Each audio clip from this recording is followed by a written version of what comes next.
Olá, tudo bem? Meu nome é Luciano Moraes, eu sou doutor em música pela Universidade de São Paulo e este aqui é o canal Conversa de Violonista, que teve as suas atividades interrompidas durante o último ano, mas que está voltando agora com a corda toda, com uma proposta que me entusiasma muito e eu espero que entusiasme a vocês também, os usuários do canal. Trata-se de uma série de vídeos que eu estou produzindo a partir de hoje, com comentários sobre todos os artigos de duas publicações importantíssimas que surgiram após o falecimento de Sérgio Abreu. Eu estou falando aqui do dossiê Sérgio Abreu, da revista Vortex, e do e-book que foi lançado também paralelo a esse dossiê, Sérgio Abreu e seu tempo. Eu tenho que agradecer demais ao Humberto Amorim e ao Ricardo Dias. Eles é que são os mentores intelectuais dessa que é uma das mais densas tentativas de reunir o legado de Sérgio Abreu através de relatos e artigos científicos produzidos pelos violonistas de origens e de finalidades de trabalho, de formações as mais diversas possíveis. Todos os ídolos de vocês estão lá. Delton Gleden, Eduardo Meirinhos, Rogério Wolff, os professores universitários de uma forma geral, e também excelentes luthiers como Antônio Tessarin. Não podemos esquecer do artigo do Eduardo Meirinhos, na verdade não podemos esquecer de ninguém. Então eu vou deixar o link aqui nos comentários para vocês baixarem esses artigos. E a cada semana vai ter um vídeo novo no canal comentando um desses artigos, tá certo? Então, não sei se falei já, se já falei, vou falar de novo. Muito obrigado, Humberto Amorim e Ricardo Dias, por essa enorme empreitada. E qual é o artigo que eu escolhi para abrir essa série de vídeos? Eu escolhi justamente um artigo do e-book, certo? Não do grupo de artigos acadêmicos, mas do e-book, que tem uma série de relatos não menos importantes, tá? Mas talvez numa linguagem que não se prenda tanto ao formato científico, ao formato acadêmico. Trata-se do relato, do artigo, sim, é um artigo, Sérgio Abreu para pianistas, um decálogo. O autor desse artigo é o professor e pianista Giulio Draghi. Por que eu escolhi justamente esse artigo? Que é um artigo feito por um pianista. Em tese, seria uma pessoa que não teria nada a ver com o violão, não teria nada a ver com o universo dos violonistas, né? Então, eu escolhi exatamente por isso, porque é uma recomendação muito recorrente que todos nós, professores de violão, fazemos aos nossos alunos, que os violonistas não se prendam a escutar somente violão, que os violonistas escutem outros instrumentos, que escutem repertórios de outras formações instrumentais, ou seja, que escutem a música de outras tradições. Várias razões que justificam esse pedido, entre elas aquela ideia que está, inclusive, descrita pelo Giulio Draghi aqui nesse artigo de maneira muito poética e muito precisa, muito inteligente também. Ele faz uma justificativa muito inteligente a respeito dessa recomendação que nós fazemos aos nossos alunos, né? Quando você escuta um instrumento que você toca, você está ouvindo uma série de especificidades técnicas, mecânicas e instrumentais, justamente por fazer parte daquele universo, que eventualmente podem obnublar momentaneamente aquilo que a gente entende como a ideia musical abstrata. Se você escuta um violino, você está ouvindo a música e as ideias musicais. Você não sabe se o arco foi tocado pelo talão, pela ponta, se é dedilhado X ou Y, se está na corda Sol, na corda Lá. Essas questões não entram, pelo menos não em primeiro plano, quando a gente está ouvindo um instrumentista que domina um instrumento que não é o nosso. E isso enriquece a nossa imaginação musical, tá? A questão aqui fundamental é que o violão não é só o violonista, quer dizer, essa recomendação não é só para violonistas, é uma recomendação para qualquer tipo de músico. E a gente tem que dizer, né, acho que não sei se o Júlio concordaria comigo, assim, mas os pianistas eles são um pouquinho acomodados. Por uma boa razão, é verdade, eu também seria acomodado, é muito fácil ser acomodado quando o repertório básico do seu instrumento é as 32 sonatas de Beethoven, o Cravo Bem Temperado de Bach, toda a obra de Chopin, a obra de Schumann, de Brahms, todo grande compositor que se comprometeu com a linguagem musical, com a vanguarda, com as evoluções musicais que aconteceram ao longo da história da música, tinha no piano o seu instrumento principal ou um dos seus instrumentos principais. É óbvio que seria interessante que os pianistas passassem muito tempo imersos nesse repertório, e é interessante para qualquer instrumentista que faça isso.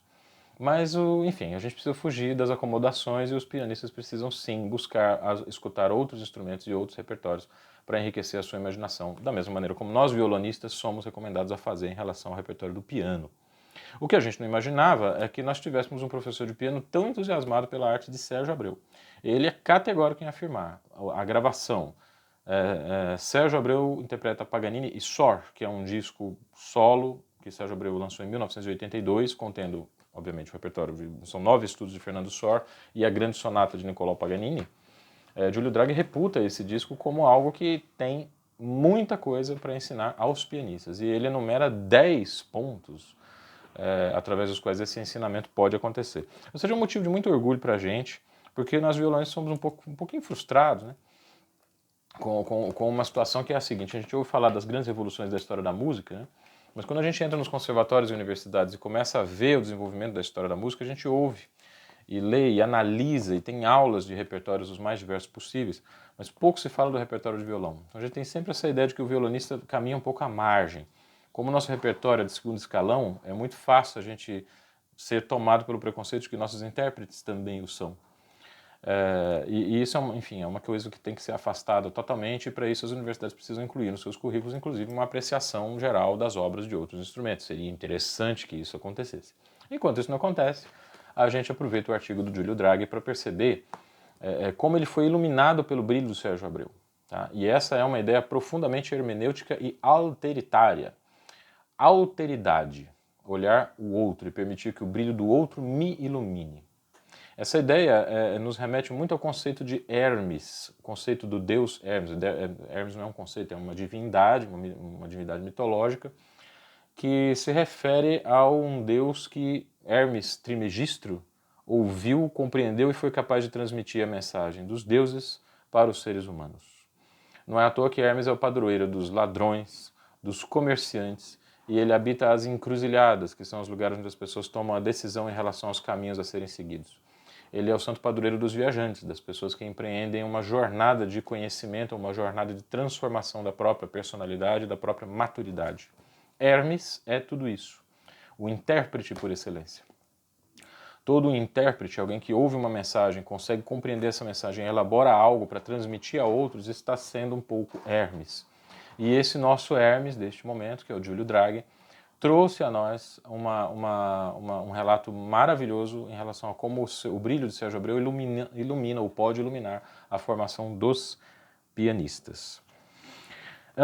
Pois muito bem, o decálogo, né, do Draghi, eu não vou, evidentemente, dar spoiler nenhum, não vou ler o artigo aqui para vocês baixem o e-book, tá? E leiam com toda atenção todos os artigos. O artigo do Giulio Draghi começa na página 108, chama-se Sérgio Abreu para Pianistas, um decálogo, tá? Eu vou pensar somente alguns momentos que eu considero mais interessantes. Na verdade, o artigo inteiro é interessante, é muito difícil fazer uma seleção. Mas alguns são mais emblemáticos dessa intenção que o Giulio Draghi manifesta, né, de entender assim, o que pode ensinar a um estudante de piano ou a um pianista profissional a audição cuidadosa do disco Sérgio Abreu interpreta Paganini Sor, especialmente a Sonata de Paganini, que é a peça que ele comenta em maior profundidade, tá certo? Ele faz um relato pessoal de como foi o contato dele com esse disco. Ele estudou com uma professora que já conhecia os irmãos Abreu de concertos ao vivo, né? Estou até procurando Glória Maria da Fonseca Costa, que foi a professora dele, chegou a ouvir os irmãos Abreu e recomendou a compra do disco assim que ele saiu em 1982. Uma coisa interessante de a gente pensar, que o Draghi comenta aqui, é que essa gravação da Sonata do Paganini coloca diante dos ouvidos de um pianista 3 momentos da evolução do instrumento, da evolução do piano, que é uma coisa totalmente inesperada também. Quando ele disse isso, eu falei, não, agora ele está exagerando. Não está. Meditei longamente a respeito dessa ideia do Giulio, e existe uma forma bem maluca, na verdade, mas através da qual ele de fato está correto em reputar o Sérgio Abreu como alguém que resumiu toda a história do piano.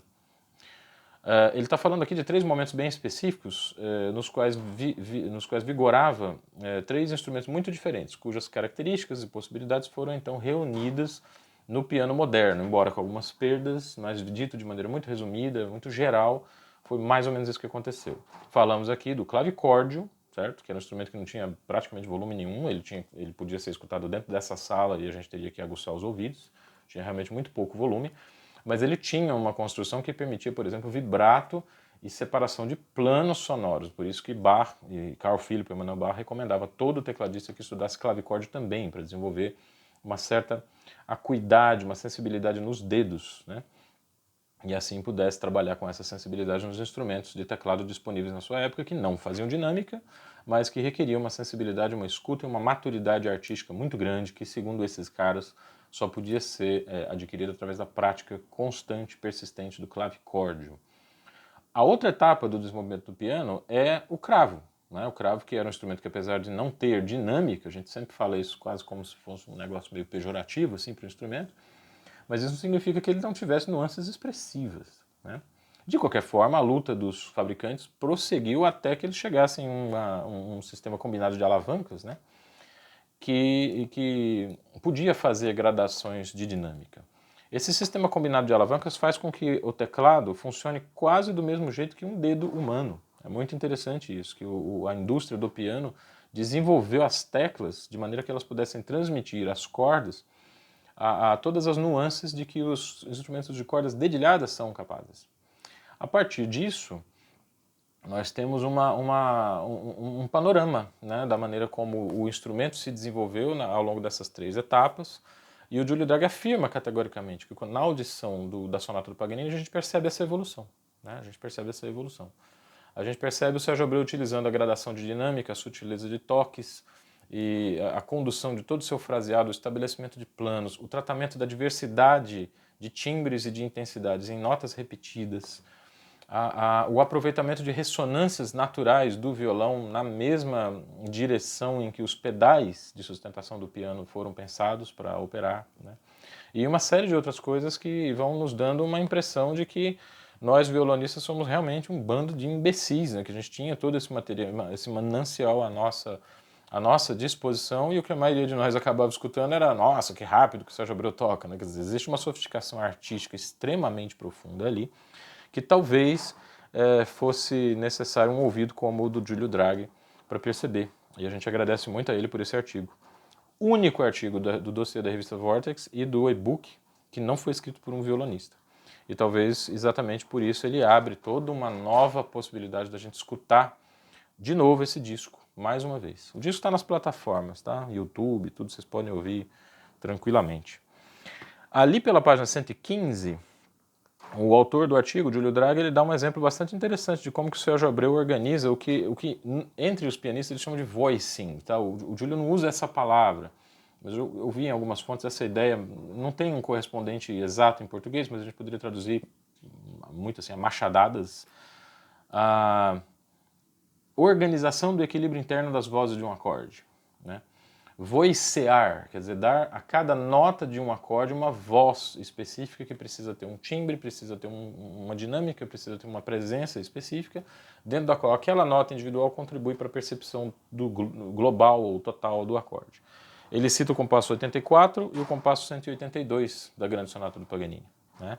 Que é justamente o final da exposição da sonata e o final do primeiro movimento da sonata. Era uma coisa que eu tinha ouvido falar muito em relação aos pianistas, quer dizer, voicing, né? Voicear o acorde, equilibrar as notas de um acorde era um procedimento muito usado, claro, todo pianista faz isso, mas o Giulio coloca esses acordes tocados pelo Sérgio Abreu como um ponto alto dessa arte de equilibrar as vozes internas de um acorde. Tá? Ele cita uma frase de Claudio Arrau, né, que diz que o pianista precisa pensar nos seus dedos um pouco como percussionista de vibrafone que escolhe as baquetas de durezas diferentes para fazer ressaltar as notas de um determinado acorde. Você veja o diálogo imenso entre as artes que acontece aqui. Claudio Arrau tira uma ideia da percussão para aplicar ao piano e isso é demonstrado através de uma gravação de violão, pelas mãos do Giulio Draghi. Esse diálogo entre as artes é uma das coisas mais fascinantes que eu acho que existem no nosso trabalho. Um outro elemento que o Giulio Draghi destaca nesse artigo é o uso do rubato pelo Sérgio Abreu. Tá? Ele diz assim, uma das questão das mais espinhosas, da qual todos parecem ter uma teoria pessoal. De fato, cada um pensa o rubato de uma forma diferente, mas existem, a rigor, 2 escolas de rubato que o Giulio Draghi reporta, a Heinrich Neuhaus e a outra ao Chopin. Evidentemente que não surgiu dessas 2 pessoas, mas os pianistas que se seguiram reúnem as suas ideias em torno dessas 2 figuras. Para Heinrich Neuhaus, rubato significa roubar. Ele vem de uma expressão que tem a mesma raiz etimológica. Então a gente decorre desse pensamento, dessa ideia, que se você tira tempo de uma determinada parte da frase, você tem que recuperar esse tempo que foi roubado em um outro momento da frase. É extremamente discutível isso, mas, por exemplo, Daniel Barenboim, em uma aula que ele dá da sonata de Beethoven, ele cita exatamente esse significado, esse sentido e essa definição para o rubato, né? Mas, segundo o Júlio Draghi, Abraham Chassins menciona que Chopin sofria agudamente aquele dia funesto em que o rubato foi traduzido com o significado de roubado. E quando um número incrível de executantes insensíveis procederam em confundir estética com moralidade, né, através da tentativa tola de desenvolver uma medida métrica exatamente, de devolver, né, uma medida métrica exatamente o que havia sido roubado, aspas, de Chopin, né, ou do Abraham Chassin, que cita Chopin.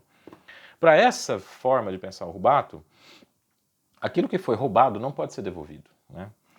750 mil vítimas do Covid-19 no Brasil não podem ser recuperadas. As vidas que se foram a gente não tem como trazer de volta, não tem como você repor para a sociedade essa perda. O que a gente pode fazer é usar da lição desse acontecimento para que não ocorra novamente, né? Que a gente toque daqui para frente a vida de uma maneira a evitar cair nesses erros novamente.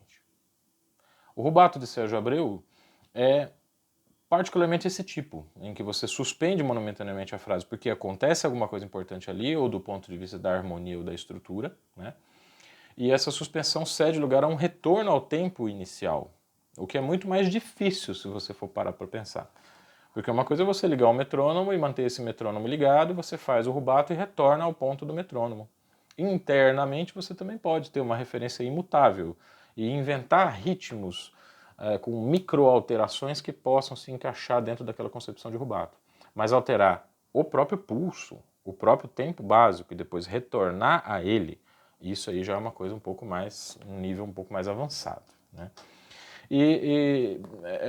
É lógico que Sérgio Abreu era capaz das duas escolas, mas o que chama a atenção do Júlio Draghi é exatamente essa segunda forma de fazer o rubato, que segundo ele, aproxima a execução musical do Sérgio Abreu ao ritmo natural da fala ou da conversa. Concordo inteiramente com ele, essa forma de execução, seguindo uma clareza discursiva, né? É uma das coisas mais interessantes das gravações do duo Abreu e de Sérgio Abreu também, as gravações solo, dos dois, né? Na verdade a gente fala de um, a gente está falando do outro também, né? O item 7 do decálogo do Júlio Draghi fala sobre o método de memorização e interpretação através do livro de Laimer Gieseking, A Arte do Piano. Eu tenho esse livro, li esse negócio e tenho que dizer para vocês que eu não vou falar sobre isso, eu vou deixar para falar em um outro vídeo especificamente sobre esse método de memorização. Ao Júlio deve ter sido bastante interessante saber que o do Abreu utilizava esse método, porque é um método muito direcionado para pianistas. Mas ele pode também ser utilizado por violonistas. A gente fala sobre ele em uma situação mais futura, né? E eu quero encerrar esse vídeo mencionando o item 10 do decálogo do Júlio Draghi, sobre as contribuições do Sérgio Abreu à prática e à vivência dos pianistas, né? Que é concentração total e sem concessões na sua missão de músico e intérprete, página 123 do e-book Sérgio Abreu e seu tempo. Essa intransigência e essa total concentração naquilo que está fazendo, essa ausência de negociação, né? A gente poderia talvez resumir ou entender isso com o termo honestidade, né? Não se pode exigir nada de um artista além de que ele seja absolutamente honesto e sincero com aquilo que ele de fato acredita. A gente poderia, evidentemente, discorrer muito a respeito da possibilidade material de manter essa honestidade, de manter essa sinceridade artística. Podemos discutir até que ponto que as decisões artísticas que nós tomamos são motivadas por fatores externos, como, por exemplo, o que dá mais dinheiro, o que dá mais likes, o que é possível que as pessoas gostem. E, claro, sem que a gente negue totalmente a possibilidade ou a necessidade até de dialogar com uma plateia, mas o quanto isso nos afasta do próprio trabalho de trazer ao mundo algo que não existia antes da gente trabalhar naquele algo que nós optamos por fazer. Em arte, isso é possível fazer com um nível muito grande assim, de honestidade às próprias referências e ao próprio conhecimento. Para ilustrar essa honestidade inabalável do Sérgio Abreu, o Júlio Draghi cita uma frase de William Shakespeare. Ele não fala que é do William Shakespeare, mas ele fala ignorando olimpicamente a opinião pública e tendo como mantra a frase do bardo. O bardo, né, é o Shakespeare. Abre aspas, acima de tudo, sê fiel a ti mesmo. A intransigência, interiorização e a dedicação exclusiva de Sérgio Abreu podem nos ensinar uma lição inestimável, especialmente nesses momentos de redes sociais, em que parece que os critérios de existência na face da Terra passam por todas as racionalizações, menos uma relação autêntica e sincera com a arte que a gente produz. Eu sei de onde saiu essa citação, né? Nós temos aqui um livro traduzido pelo Milor Fernandes, né? Da peça Hamlet, de William Shakespeare. Tá? Na cena 3 do ato 1, temos um monólogo pequeno do personagem Polônio, que é o sogro do Shakespeare, na verdade. Né? Ele é o pai da Ofélia, que é uma das personagens femininas mais trágicas da história da literatura. O Polônio está para despachar o seu filho que vai estudar ou trabalhar fora, alguma coisa assim, e faz uma série de recomendações paternais de como viver bem, como aproveitar bem a sua vida, como escapar de encrencas, como não se ferrar muito. E é um texto lindo, um texto maravilhoso que substitui, assim, de maneira brilhante, todos os coaches de vida, sabe, de como viver bem, toda essa filosofia da autoajuda, tá? Substitui tudo isso. Vocês leiam a peça do Shakespeare, vocês vão encontrar um substituto para todas essas coisas. Além, é claro, de uma qualidade literária também fora do comum. A última recomendação da Polônia é essa, né? E sobre tudo isto, ser fiel a ti mesmo. Mas ela tem um complemento, que não foi citado pelo Júlio Draghi, que eu gostaria de muito respeitosamente contribuir com o que se segue a essa frase. Polônio diz, Shakespeare, né? Ser fiel a ti mesmo, e assim como a noite sucede ao dia, você não poderá ser falso com mais ninguém. É vinculado a sinceridade a si mesmo com a impossibilidade de você mentir para outras pessoas. Né? A gente tem aqui a tradução né, do texto original, e ele fala, e ele coloca as coisas exatamente nessa chave. Né? Ser fiel a ti mesmo, e assim você não poderá ser falso com nenhum ser humano, com mais ninguém. E essa eu acho que é uma boa hora para a gente encerrar esse vídeo, né? E agradecer imensamente ao Júlio Draghi por ter trazido a nós essa reflexão a partir de um outro lugar, né? Que a gente se sente menos sozinho, a gente se sente menos isolado. Os violonistas, durante muito tempo, e até hoje talvez isso seja verdade, né? A gente passa muito pouco tempo dialogando com outros músicos, especialmente com esses outros músicos que reconhecem na nossa tradição e nos instrumentos e nos nossos intérpretes, né, vamos dizer assim, algo a ser aprendido.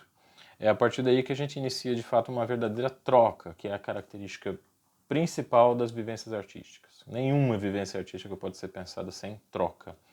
Então nós como músicos, nós como artistas ou amantes da arte, sejamos nós profissionais ou amadores, precisamos aprender da arte esse aspecto fundamental, né, de ouvir, entender e permitir que essa escuta que foi entendida faça parte daquilo que nós nos tornaremos depois de ter contato com um grande impacto artístico, como é o caso do Sérgio Abreu. Quero agradecer vocês que chegaram até aqui e peço que deixem os seus comentários, enfim, curta o vídeo, compartilhem todo esse protocolo básico das redes sociais, mas que também deixem aqui nos comentários abaixo do vídeo qual artigo vocês gostariam que eu fizesse um vídeo a respeito. Né? Então vocês podem baixar todos esses artigos no dossiê. Muitos de vocês já sabem desse dossiê, já estão lendo tanto o e-book quanto os artigos acadêmicos. E vocês podem deixar sugestões. Falar, eu gostaria muito que você fizesse um vídeo sobre especificamente sobre esse artigo ou sobre esse texto. Eu tenho mais ou menos um plano na cabeça do que eu vou fazer, mas eu gostaria também de atender às sugestões e expectativas dos que acompanham esse canal. Mais uma vez, muito obrigado pela presença, muito obrigado por terem chegado até aqui. Um abraço a todos vocês e até o próximo Conversa de Violonista.